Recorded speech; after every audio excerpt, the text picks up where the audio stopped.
Olá, eu sou a professora Cláudia Tenório e estou começando aqui com você o nosso projeto Estudando Juntos.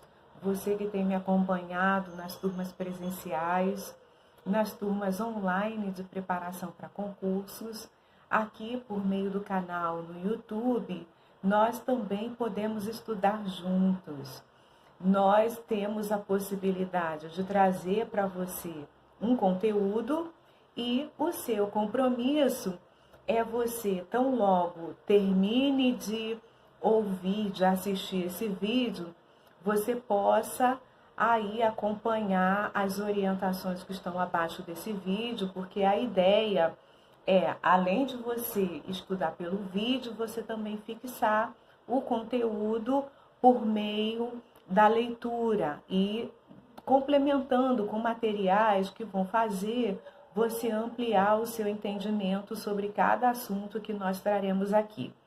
Hoje, nós queremos conversar com você a respeito daquilo que é a Lei 13.803, de 10 de janeiro de 2019, que trouxe alterações para a Lei de Diretrizes e Bases da Educação, a Lei 9.394, de 20 de dezembro de 1996, e essa legislação, atualizada agora em 2019, sofreu alterações no que tange à obrigação de notificar faltas escolares ao Conselho Tutelar, faltas quando chegam o percentual superior a 30% do que é permitido em lei.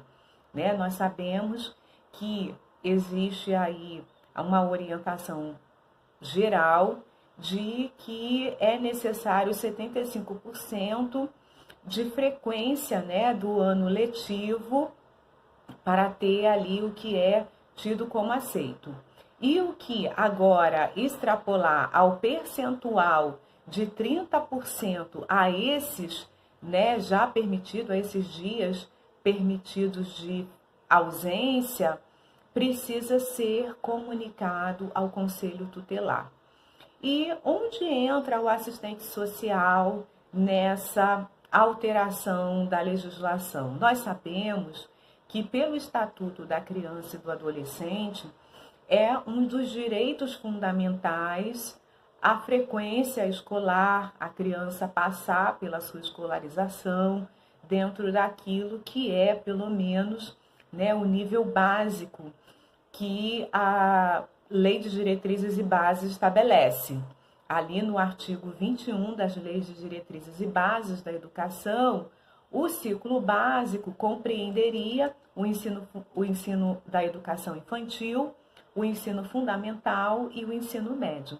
Então, essa é a escolarização mínima que se espera de um período, que cobre aí a criança e o adolescente. Porque até os 18 anos, como diz ali o Estatuto da Criança e do Adolescente, os 18 anos incompletos, eles estariam dentro daquilo que é a condição de adolescência. Então, nós precisamos entender, que o assistente social, ele tem ali um trabalho de interação no ambiente escolar. Obviamente, a gente precisa compartilhar essa responsabilidade do acompanhamento. Nós sabemos que, de uma forma privilegiada, esse acompanhamento da frequência é feito pelo professor em sala de aula, mas que, à medida que extrapola mais do que é permitido desses 20%, 25% que já era estabelecido de ausência, agora nós temos ainda o acréscimo de 30% em cima disso. Então, veja bem, é uma criança que realmente é uma criança, um adolescente, que vem apresentando algo que demanda um acompanhamento social para entender, junto à família, a razão dessas ausências, quais seriam as justificativas para isso. Obviamente, é importante frisar que é uma violação de direitos então precisa ser acompanhado. Então, se você é um profissional que atua dentro de uma instituição educacional, é muito importante que nessa interação com o professor, por meio dos conselhos de classe, seja ali dialogado a condição de buscar, né, junto à família, aquilo que são as razões que levariam a esse percentual tão alto de ausência ali da frequência escolar.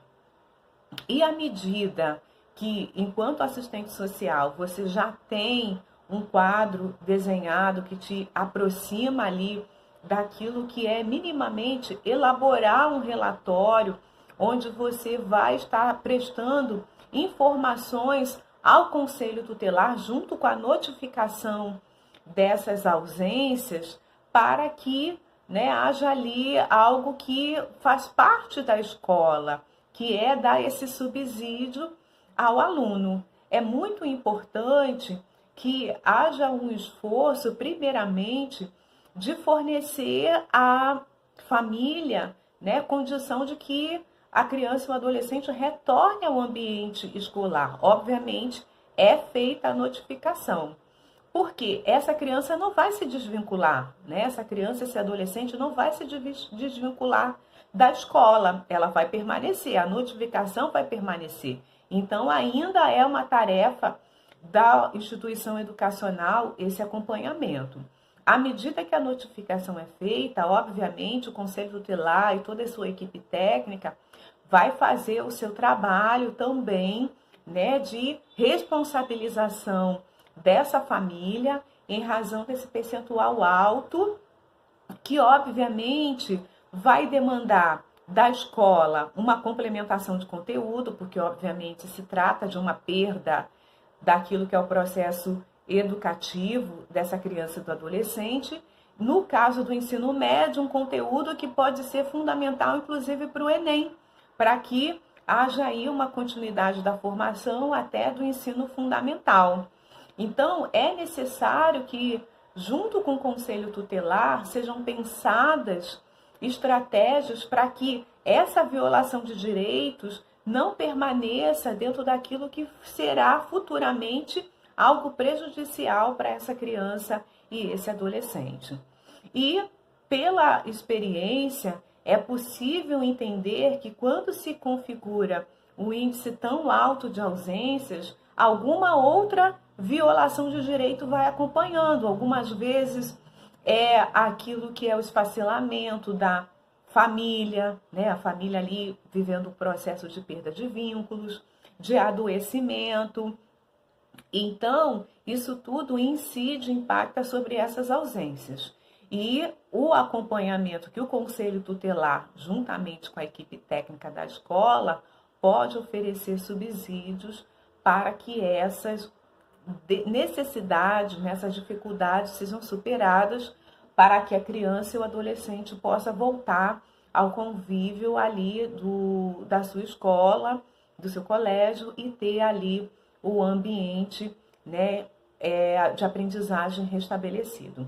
É importante entender que essa condição de notificação é para os estabelecimentos públicos, bem como para os estabelecimentos privados, porque, obviamente, há ali, primeiramente, além daquilo que é a questão do pagamento das mensalidades, né, daquilo que é uma relação de consumidor que se estabelece nas instituições privadas, há, acima de tudo, a violação de direitos desse adolescente, que também precisa ser pensada pela instituição educacional privada.